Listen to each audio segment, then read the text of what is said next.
Hi, I'm Dr. Raj Sundar, a family physician and a community organizer.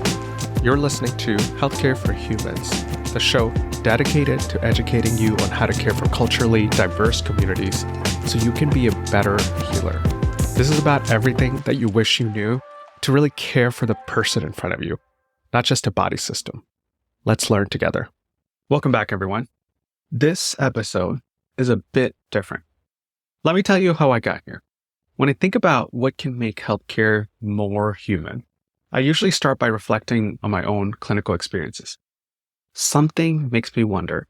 Then I can't stop thinking about it. Then I let my curiosity take over, leading me where it wants. So for this episode, this is how it started. I was caring for a Nepalese patient during her pregnancy.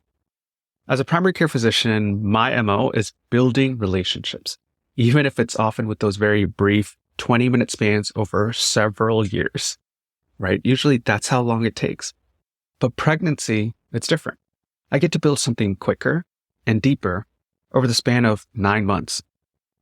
It's a journey that's more intense, ending with the delivery that I'm usually present for and ends in me caring for their children over those taxing, intense, and ineffable feeling of the first few moments and weeks with your baby. In this case, this patient of mine, she had come to the US as a refugee, carrying with her a life story that left me in awe. I won't share too much of her story, but she didn't have much access to healthcare back in Nepal, and she carried that trauma to the US. It affected what she thought healthcare would be like, what she expected out of it, and how she interacted with it. This matters to all of you who care for people from different countries. They have their experiences in their own countries that's going to color how they experience healthcare wherever you are. That got me thinking, how can we support communities both here in the US and in other countries like Nepal? That question led me to outreach and research until it took me into a world I never expected to enter. I ended up connecting with a remarkable surgeon in Nepal. Yes, Nepal, if you believe it, whose story shines a light on what it means to help others care for their own people and what it means to support those communities. Dr. Shankar Rai, an expert at repairing clefts and burn injuries, is who I'm talking about. He works with an organization called Resurge, a nonprofit humanitarian aid organization committed to providing reconstructive surgical care in developing countries worldwide. For his work, the American Medical Association honored him with its Nathan Davis Award in International Medicine, and His Holiness, the Dalai Lama, honored him with this Unsung Heroes of Compassion Award. So, what all has he done? Here's an example. In 1999, way before people were thinking about this, Shankar established the first Resurge surgical outreach program. And today, more than 90% of all research surgeries are performed by developing world surgeons like him. He even created the first medical residency program in Nepal's history for plastic reconstructive surgery. And that's not all. Shankar's journey is a testament to persistence, to overcoming systemic barriers, and to relying on support from serendipitous friends along the way. You'll hear about that. It's a story about hiring for attitude and then training for skill because, you see, and you know, surgery can be taught, but compassion is trickier, especially if the gap between the lived experience of you and the patient is vast. And finally, it's a story about an organization, Resurge, that's not about being saviors by sending surgeons for one-off trips. We know that can be helpful, but it's actually about training surgeons in their own countries. As Shankar puts it, it's not just about giving someone a fish or about teaching them how to fish. It's providing them with the fishing rod, helping them create fisheries, and ensuring they'll be successful moving forward. Now, what does that look like? Here's Shankar Rai. Welcome to the show, Shankar. Thanks for joining us. Thank you. I wanted to first start out by talking about your story, which I do with all guests. What led you to be where you are right now? Specifically, I went to medicine because of my father, actually. He wanted me to go to medicine. I wanted to become an engineer, but he said, no, you should go to medicine. So I went to medicine. Before reconstructive surgery, I was a health assistant, similar to your physician assistant in the US. It's a 3-year program after 10 years of schooling. It's more like a pre-medical course. And after that, I went to a very remote district in a health post. It was a real remote place where I was the only person to take care of any health matters for a radius of a day's walk. And there I had some medicines which I could dispense, but there was nothing I could do surgically other than sewing up some lacerations and maybe fix some simple fractures, because I used to have some plaster material, so I could treat some simple fractures. Medically, I could keep some medicines, so I was happy. People used to come with bronchial asthma or peptic ulcer problems, and I had some medicines, basic medicines I could dispense. So I always thought that to become a very useful doctor, I had to become a surgeon. So then after 18 months, I came to Kathmandu again to join the medical school to do my undergraduate degree. And right from the beginning, I was very interested in surgery. There was no surgical program, no postgraduate programs in the country. Even for general surgery, there was no program in Nepal. So I had to go to Bangladesh. And luckily, I passed everything in time. So I came back as a general surgeon. When I came back to Nepal, there were several general surgeons, a few urologists, but there was only one neurosurgeon for the whole country of Nepal, and there was no cardiac surgeon. I'm talking about 1991, 92.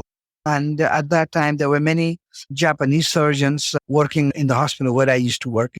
And then I wondered, what are they doing? Who are these people? So I entered into the room, and then I saw a child with cleft lip on the table.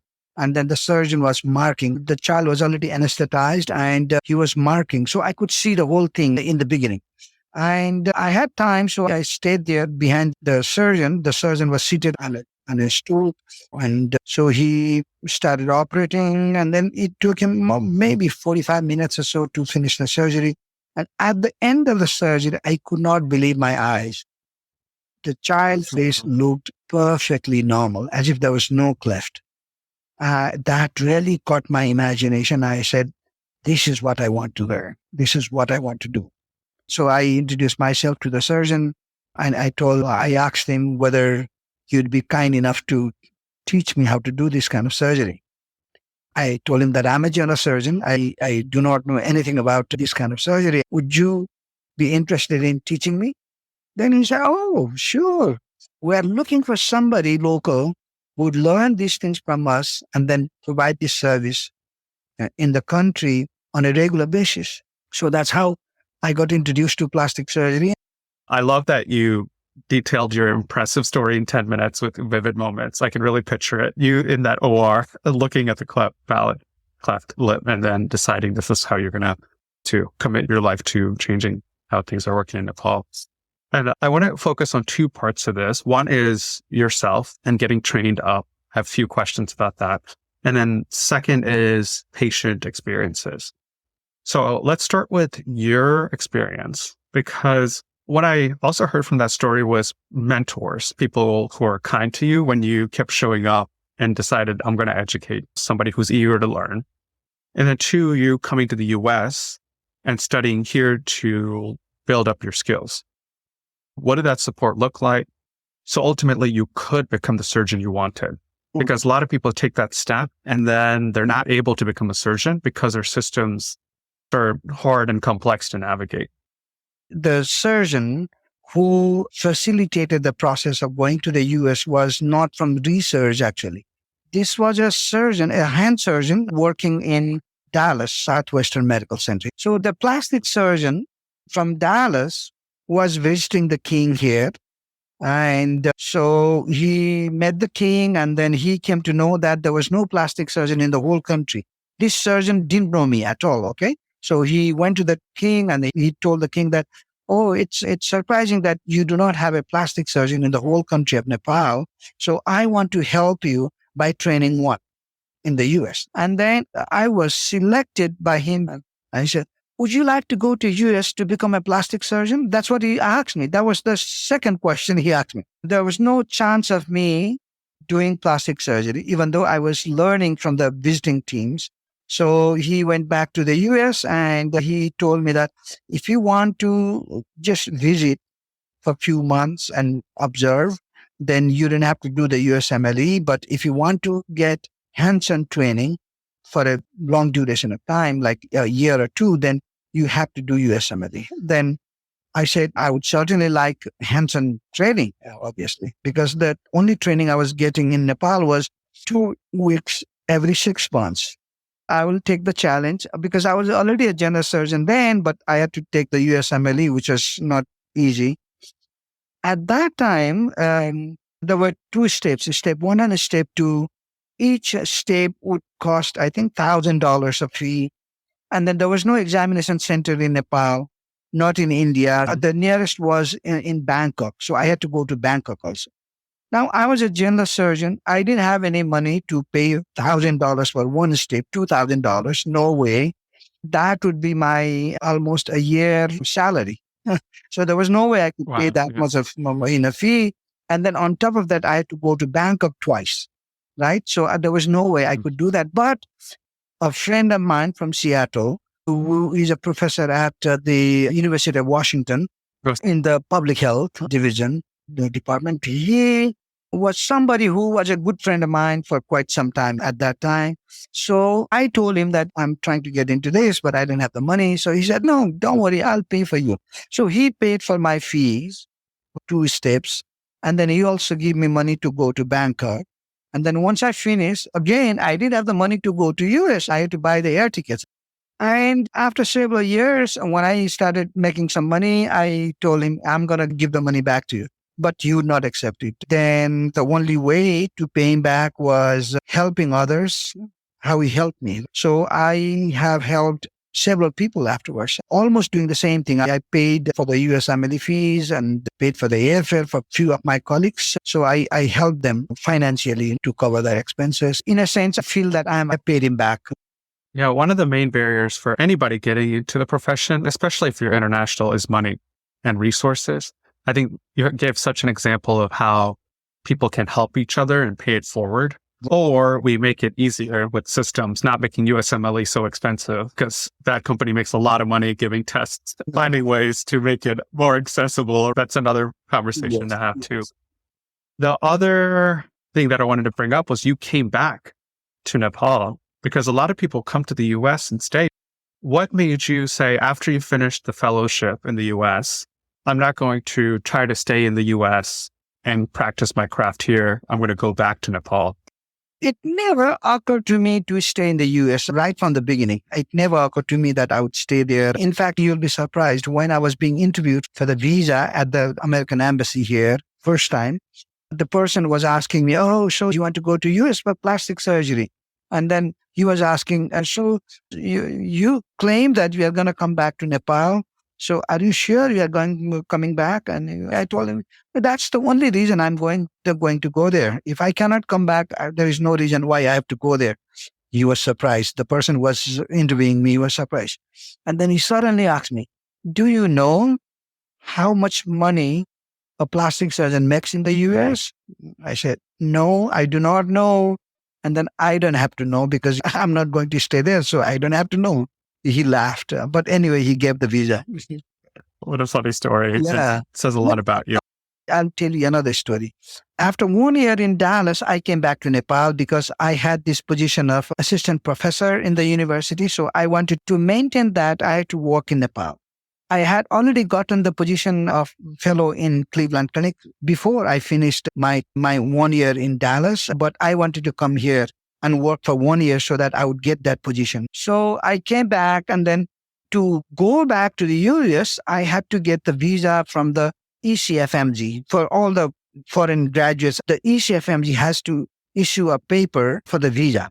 So to get that paper from the ECFMG office, I had to submit a paper, a letter from the ministry that the specialty of plastic surgery is useful for Nepal, and then I'm going to come back to Nepal. Those were the two sentences that had to be mentioned in the letter from the ministry to the ECFMG office. So I went back to the ministry. First time when I went there, I had somebody in the ministry, so they wrote me that letter. So I've submitted that. I got the visa. I went there. Second time, when I was planning to go back, then I had to get the letter again from the ministry.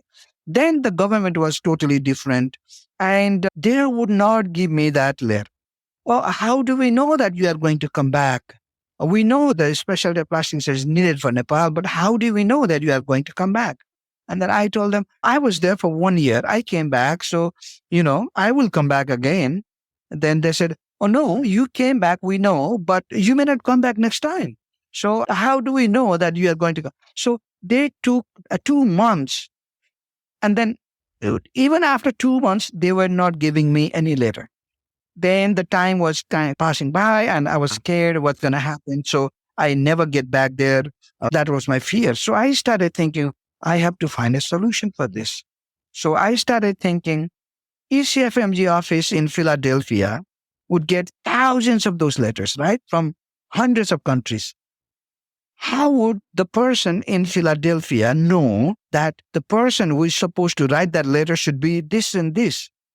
So I started thinking, okay, if he doesn't give me that letter, then maybe I can use the same letterhead, but from somebody who is heading some other department. So I found a friend of mine who was, I think, a head of tuberculosis or something in the same ministry, but he's not the authority to issue that letter, okay? So I went to him and then I asked, this is the kind of letter I need. This is specialty plastic surgery is very useful for Nepal. And this Dr. Shankar Rai is going to come back to Nepal after he finishes his training. Can you write this in the ministry letterhead? He said, sure, I will write it. I will sign. So he wrote me the letter and then I sent to the ECFMG. ECFMG obviously would not know who was supposed to write that letter from the ministry. So I got the visa second time. So I came back. So you got the fellowship, you came back, and I want to look at this transition point. When you were training, what parts of the education was missing to treat your community? I went to this program in Kathmandu, the new medical school, which had a philosophy of training the paramedics to become doctors. Okay. I was a health assistant. So the health assistants and nurses were trained to become doctors, to go to medical school. So it was a new philosophy. And in the curriculum, there was a heavy dose of public health, community health. Almost 60% of our curriculum was to do with the community. We had to go to community, do our own research. During our medical school, we spent months together out in the remote areas, in the remote villages. So I think that gave me a perspective of what is the need of healthcare in the remote areas in Nepal. So I think that shaped my mind in organizing the care for the rural people, poor people. I think that had a profound influence in my thinking. Number one. Number two, the training itself in the general surgery training in India and partly in Nepal, it was mostly hands-on training. Obviously, it was not technically very sophisticated. For example, the laparoscopic surgery was not there when I was there. It was just coming in. High-tech thing was not there. But now my son also is now finishing his plastic surgery. He did his general surgery in China, and then he was telling me that most of the internal abdominal surgeries were laparoscopic surgery. So time had changed. But the training was good enough in the sense that we had all the opportunity to interact with the patients, more in the sense that they were coming from the remote areas. And then being a person from remote area, I could understand their needs. And then also because of the background of a health assistant working in the remote areas, I would understand their difficulties coming to Kathmandu, to the capital, and then undergoing those medical treatment. I could understand that. So I always thought that I understood their needs even outside the medical issues. For example, their food habits, the way they would be having difficulty in the big towns, their difficulties managing money to undergo surgeries, things like that. I used to understand those things much clear it up. So that helped me also. And then I had a very profound interaction with an anatomy professor. And that I should tell you that story. And that has guided me. So this professor was very senior by age. He was like 80, 82 when I was in medical school, and he was teaching us anatomy. So he was teaching us anatomy, and then I was always interested in the history also. So I asked him, "Sir, when you came out of the medical school, what was your responsibility as a doctor? What kind of diseases did you treat, and how did you treat them?" I asked him, and then he had to think a little bit. And then he said, "Oh, yes." He's talking about 1940s. So he said, "Oh, yes, at that time, there were a lot of patients with tuberculosis. And I remember a big corridor, big hall full of tuberculosis patients. And at that time, there was no anti-tubercular drug. What we were treating them was by giving injection of the boiled cow milk. So every day, his duty was to give a small dose intradermally into the skin. That was the trick. Then I started thinking, okay, in his lifetime, I'm listening to this story firsthand, right? He was telling me his own experience treating tuberculosis patients with milk.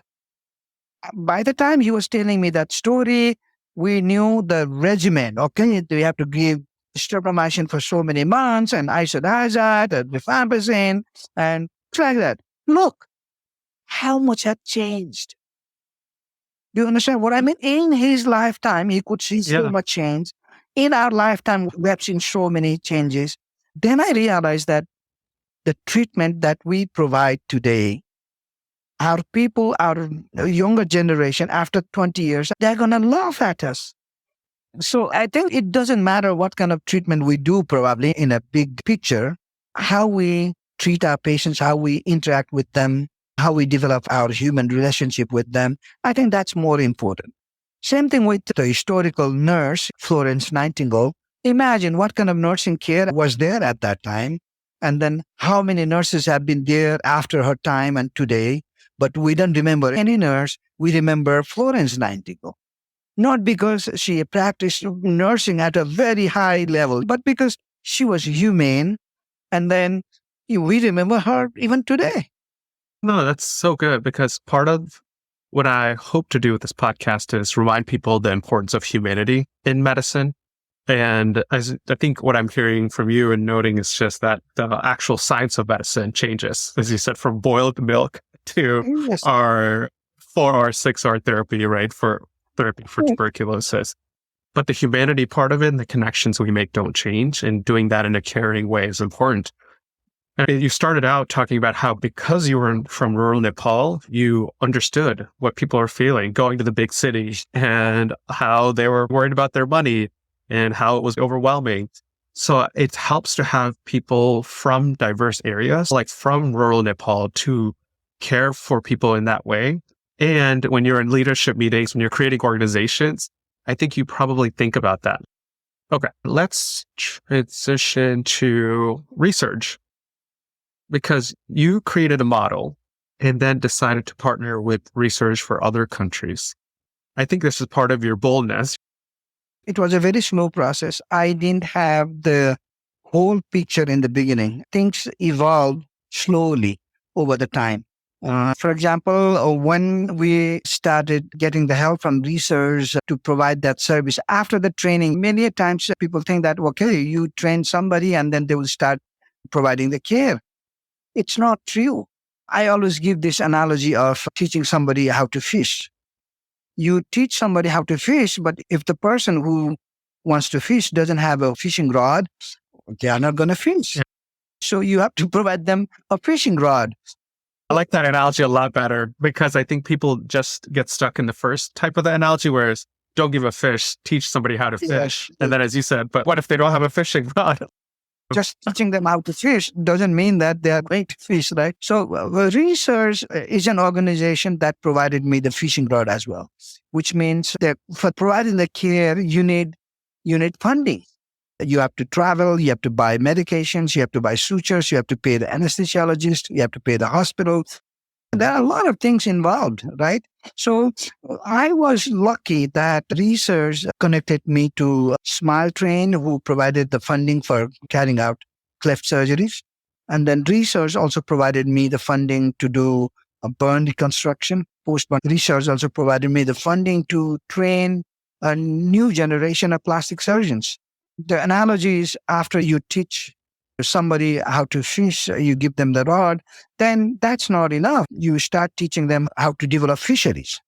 So that's how research helped me, not just by providing the training, but also providing the support to develop this program. So it's not that I suddenly thought that right from the beginning I had all the plans. It's not like that. One thing led to another slowly over the time. But we came to the stage later on that we needed to train our own surgeons in an academic environment. So later on, we had to develop plastic surgery residency. So there was no curriculum in the university, so I had to write the curriculum by myself. So I consulted the curriculum from the American college and the Australian, and also from the British system. What do they learn during plastic surgery residency? It's amazing. Plug for Resurge for supporting you spread this important work around the world. Well, as you're creating these trainings, going back to the caring and humanity part of what you're talking about, part of the curriculum is the science and the procedure and the skills. How do you also train people to be more caring? Because I think there's an image of surgeons being very proceduralist, right? I think that's the most difficult part of teaching, I think. That is something that you cannot so easily teach people. The person has to be of the mindset or experience in the past. It's not like teaching them how to perform a surgery. It's totally different. You can only teach those things by example, showing them how you do that. And if you don't practice that, and if you're just trying to teach others, that doesn't work. Surgery is totally different because surgeries, people will learn whatever they need to do, right? That there is a need for them to learn that. But there's compassion, for example. It's difficult to teach somebody those things. But most people, they learn those things. But techniques, surgical techniques, they will learn. They will watch video. They will read books. They'll go to another teacher. They'll watch surgeries. And they will learn those things because they need that. But the human part of the medicine is very difficult to teach, I think. Certain people are always looking for those opportunities to learn those things, either from books or stories or examples. Yeah, it's hard. Modeling is important. I think you showing that care when you're teaching and if they're rounding with you. Person has to have the right mindset to see that the analogy is a good person will always find a good person. They will sense, oh, this is a good person. And it's difficult for people who don't have the right mindset to learn those things. I agree. Okay, Shankar, thanks for being with. Any final thoughts or words for the audience that's going to be listening to this? Yeah, I have always taken research as an open university. It's a university in the sense that it has immense resources to learn from, to get the help from. I'm lucky that I have been able to get all the support I needed from them. And now, obviously, there are many other organizations who are coming here and helping us. But I learned fishing from research. If I had not learned fishing, then obviously I would not be having a pond to have the fishery today. So I think, again, having an organization like Resurge behind you makes a lot of difference. For example, now we are getting people through research from many different countries. For example, we had a surgeon from Mali who learned how to do cleft surgeries and burn reconstruction. He went back and then he started doing them in his own country. Similarly, we had a surgeon from Bhutan to undergo training with us, and he's going to be the first plastic surgeon for the whole country of Bhutan. We had a surgeon from Mozambique who is going to be the fourth plastic surgeon of the whole country of Mozambique with 30 million people, and that's the same population of Nepal. So what I'm trying to say is that because of the help from Resurge, we are trying to help Resurge to multiply the effect to other countries. So our team learned from many international teams, and then now we're trying to share that with other colleagues from the global south. I hope people will understand my Nepali English. Oh, yeah. It's incredibly clear. And I think this is such an important story to hear. And the work that you're doing is important for people to know, not only if the possibility, if you are able to persist during those challenges and wait for those lucky moments, but with organizations like Resurge being that multiplier, hopefully we can give more people those opportunities. Because as you said, in the global south, whatever you want to call, there are entire countries with just one surgeon or maybe none. And it's important work to spread because a surgery like cleft lip can truly be life-changing. We know that, right? So I think it's very important. So thank you, Shankar. Yes, thank you. Thank you, sir. Thank you very much. Thanks again, everyone, for joining me on another episode of Healthcare for Humans. If you like this episode, as always, my ask to you is please share it with one other person and go to healthcareforhumans.org to sign up to be part of the community. And lastly, thank you to Tessa Chu and Maharazaki for supporting this podcast, making sure it's the best it can be, and helping with the creation and the production of all parts of this podcast. Thanks again. I'll see you next time.